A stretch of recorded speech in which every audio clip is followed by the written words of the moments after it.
When you think about World War II, what's the first thing that pops into your head? Probably D-Day, right? Or Pearl Harbor, the massive tank battles on the Eastern Front. I mean, these are the epic stories we all know. But what if I told you that underneath that official history, there's a whole other war, a much stranger war, full of ideas and events that are, well, they're almost too bizarre to believe. And today, we're going to pull back that curtain. So the real question is, how well do you actually know it? We're going to challenge that familiar story. Because the real history of the war, it's not just about huge armies and famous battles.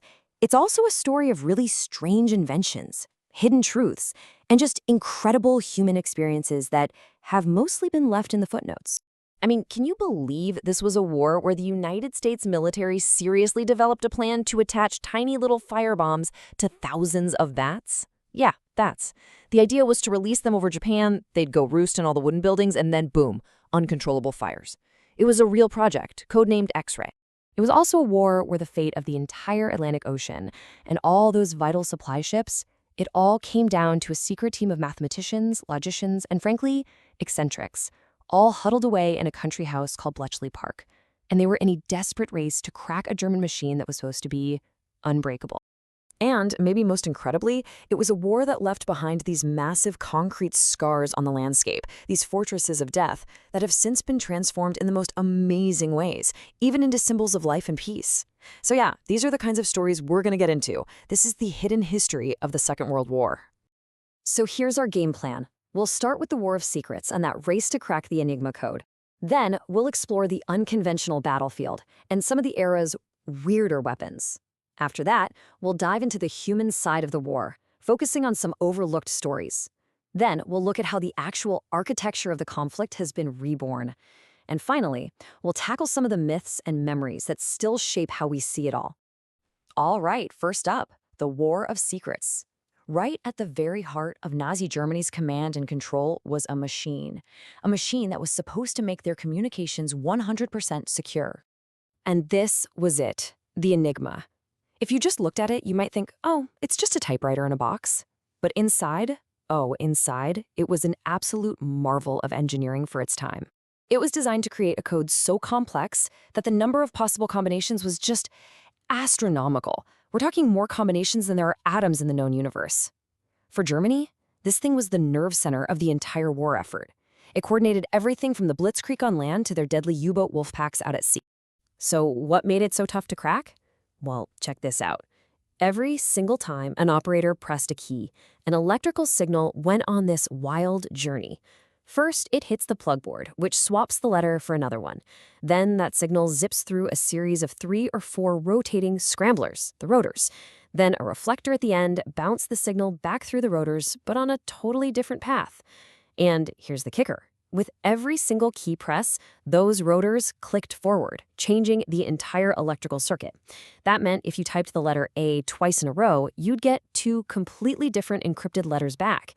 It was brilliant. Now, cracking Enigma wasn't some single eureka moment. It was a complete marathon. In fact, it was Polish mathematicians who got the first crucial breakthroughs way back in the 1930s.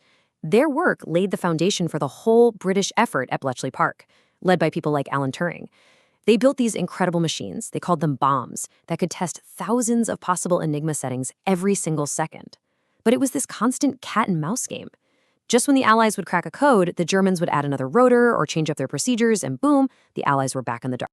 So, with all that complexity, how on earth did they do it? Well, it turns out the Enigma had a single fatal flaw, a tiny oversight in its design. Because of the way that reflector was wired, it was impossible for a letter to be encrypted as itself. So A could never become A, B could never become B, and so on.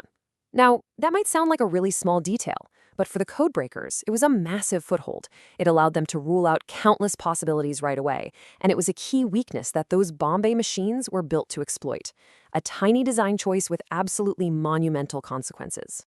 And, that incredible war of minds had a physical counterpart on the battlefield, where the immense pressure of the conflict led to some of the most unconventional and, let's be honest, just bizarre weapons ever thought up. I mean, just look at this table. It shows the sheer range of wartime thinking, from pure ingenuity to pure desperation. You have the Americans with their bat bombs, a clever, if pretty strange, biological weapon. The Soviets deployed anti-tank dogs on a grim one-way mission. And then the Germans, they developed these really specific tools, like the Krumlov, a bent rifle barrel for shooting around corners and street fights, alongside these high-tech remote-controlled Goliath mines, which, for all their tech, had a surprisingly simple weakness. But beyond all the technology and the tactics, there's the human story. And one of the most hidden stories of the entire war is the sheer scale and complexity of women's involvement in combat, especially in the Soviet Union. Almost a million. Nearly 1 million women served in the Soviet armed forces during the war. Just let that number sink in for a second. It's a figure that completely shatters the typical picture of women's wartime roles. And we're not just talking about nurses or factory workers here. This was the single largest deployment of female combat soldiers in modern history, period. But their reality was just incredibly harsh. They were snipers, they were tank drivers, they were pilots in these all-female air regiments. The Germans called the night witches because they'd cut their engines and glide in to bomb them. But they did all this, often without proper uniforms or equipment designed for women. They faced not only the enemy in front of them, but also sexual harassment from their own side. And then after the war, so many were met with suspicion. Their heroism was celebrated in propaganda, sure, but their personal trauma and what society saw as the unwomanly nature of their service was often just ignored. And this speaks to an even larger issue of how the war's immense human cost was recorded or re-recorded. Just look at how the official Soviet casualty numbers have changed over time. In 1946, Stalin announced a figure of 7 million. Then, by the 1960s, under Khrushchev, it had jumped to 20 million. And today, the best estimate is nearly 27 million. It's a stark reminder of how political agendas can shape even the most fundamental facts of history. Now, the war didn't just leave a human legacy. It left a massive physical one. All across Europe, thousands of these concrete bunkers still stand, just silent witnesses to the conflict. But their stories didn't end in 1945. I mean, just take the Atlantic Wall. This was a massive chain of fortifications built by the Nazis all the way from Norway down to Spain. Back then, they were symbols of occupation, of fear. But today? Well, today, those very same structures have been given a new life. They've been totally transformed by architects and artists into things their builders could never, ever have imagined. So what do you even do with these concrete monoliths? The post-war solutions have been just incredibly creative. A flak bunker in Düsseldorf is now a church. One near Prague is a pet crematorium. They've become music studios in Berlin, hotels on the French coast, and even stunning modern homes. It's just this powerful act of cultural and architectural reclamation. And this quote? This is the inscription on that bunker church in Düsseldorf. It's from the prophet Isaiah. It is the perfect symbol for this entire transformation. A building that was literally designed for war has been reshaped into a house of peace.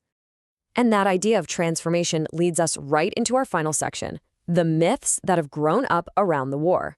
Because just like a concrete bunker can be physically transformed, our understanding of history can also be reshaped by new evidence.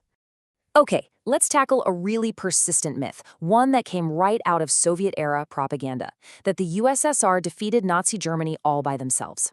The reality is, while their sacrifice was absolutely immense, Allied support was vital.